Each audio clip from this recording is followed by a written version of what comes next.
Jamie Foxx in the building. House like furniture, down like gravity. That's right. Hey, so we were just talking about in the entertainment news. Did you hear about that whole Neo crying thing? What? You didn't hear about Neo crying? Neo was crying on stage about something. We don't know what he was crying for. Apparently, he said. Very soft. Right. Apparently, he said he was exhausted and he cried because he had never had to, stop in the middle of a show before. Ain't you tired too, Jamie? He cried in a show? Yeah. And because stopped he was the show. Exhausted. Come on, guys. Don't gas me now. What happened, really? That's really what happened. Bust out in the tears? Yeah, he said he was sorry, he was tired, and he couldn't continue. Well, what I had mentioned on the air, Jamie, was that this new generation of R&B singer, and I'm not even going to include you in there because you don't act like this. No. They're weak. You're not up there crying. You wouldn't see Teddy Pendergrass start crying. You know what I'm saying? You don't see Teddy Pendergrass dancing in his underwear on YouTube. Right. You don't see any of that stuff. What's wrong with him? What's going on? Jamie? So he just busted out. He was emotional. Jamie? Yeah, he was. Wow. Is there something? Maybe that's part of the act. No, he walked off the stage. He ended the concert. Yeah, he ended the show.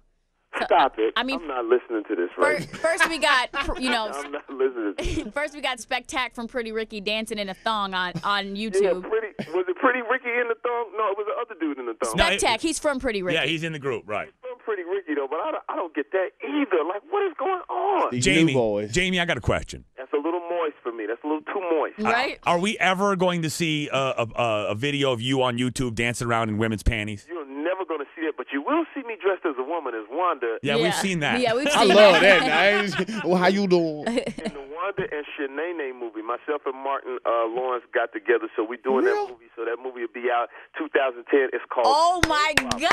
All right. Oh my goodness. I tell you, hey, for real though. Let's get focused right now.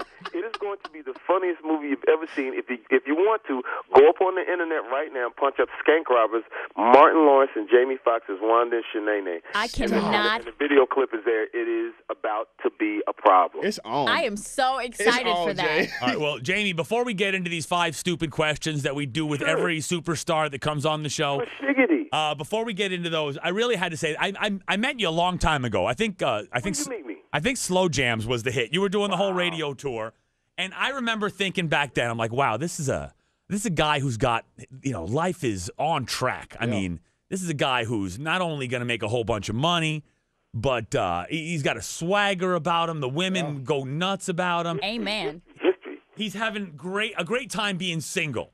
Now, single deluxe. Now I look back and I'm like, all right, now it's about time this guy gets married because I'm married and it's starting to piss me off now.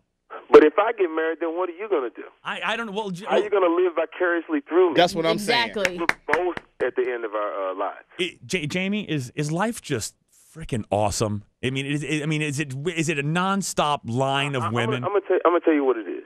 And this is what I tell everybody. I said life is very, very short and very, very long. It's what you make of it. But I'm gonna tell you this: you have to literally enjoy every single moment. And you got to think about in my situation.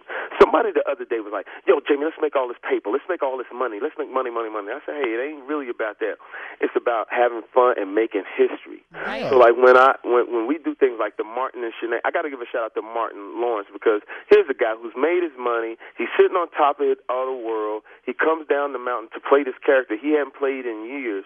And the reason that he did it because he wanted to have fun and he wanted to make history. So if you're making fun and you're making history, that's what it's really all about. Well, and smashing chicks. Speaking of making history, I read yesterday that Blame It is like the most played song in the history of music. Yeah, so that is insane. Congratulations. 14 weeks, number one. It's most played in radio history. It actually beat out Scrubs. I got to thank you guys, and I got to thank the fans. And I also have to thank a man by the name of Ron Howard. I'm going to tell you why. Because Ron Howard made the song really pop. Like it was a ghetto, urban smash, but then when you looked in the video and you saw Ron Howard, first of all, what the heck is Ron Howard doing? Now, we actually talked to Ron Howard, and he says that he thought it was going to be like a We Are the World charity kind of video. Crazy. I did not want to tell him what the song was until he got to the and I'm going to tell you why, because we hung out at the inauguration.